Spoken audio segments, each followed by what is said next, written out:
Suspense உடைந்தது. தேமுதிகவுக்கு அதிக seat. Premalatha Vijayakanth கொடுத்த கூட்டணி ஆஃபர். திமுக அதிமுக எடுக்கப் போகும் முடிவு என்ன?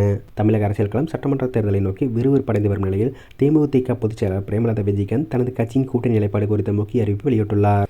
தூத்துக்குடியில் நடைபெற்ற கட்சி நிர்வாகிகள் கூட்டத்தில் உரையாற்றிய அவர், தேமுதிகவை பொறுத்தவரை தொண்டர்களின் கௌரவமும் கட்சியின் வளர்ச்சியுமே பிரதானம். எனவே வரும் தேர்தலில் திமுக அல்லது அதிமுக ஆகிய இரு கட்சிகளில் எந்த கட்சிகளை எங்களை மதித்து உரிய எண்ணிக்கையில் தொகுதியை வழங்குகிறதோ அவர்களுடனே தேமுதிக கூட்டணி அமைக்கும் என்றும் வெளிப்படையாக அறிவித்திருந்தார்.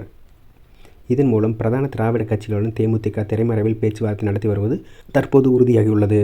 தனது உரையில் கூட்டணி பேச்சுவார்த்தை மட்டுமின்றி ஆளும் மற்றும் எதிர்க்கட்சிகளுக்கு ஒரு நுட்பமான எச்சரிக்கையை பிரேமலதா விடுத்துள்ளார். சட்டமன்ற தேர்தல் முடிந்து அடுத்த 3 மாதங்களிலேயே உள்ளாட்சி தேர்தல் நடைபெற உள்ளதை அவர் சுட்டிக்காட்டினார்.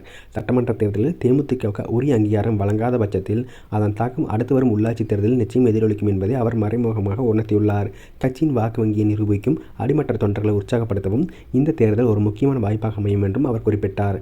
விஜயகாந்தின் மறைவுக்கு பிறகு சந்திக்க உள்ள இந்த சட்டமன்ற தேர்தலில் தேமுதிகவின் பலத்தை நிலைநாட்ட வேண்டிய கட்டாயத்தில் அக்கட்சி உள்ளது. ஏற்கனவே பல மாவட்டங்களில் நிர்வாகிகள் மட்டத்தில் கருத்து கேட்பு கூட்டங்கள் நடத்தப்பட்ட நிலையில் பிரேமலதாவின் இந்த அறிவிப்பு தொண்டர்களிடையே பெரும் எதிர்பார்ப்பை ஏற்படுத்தியுள்ளது. குறிப்பாக கேப்டன் வழியில் கௌரவமான தொகுதியில் கிடைத்தால் மட்டுமே கூட்டணி என்ற பிடிவாதத்தில் பிரேமலதா உறுதியாக இருக்கிறார்.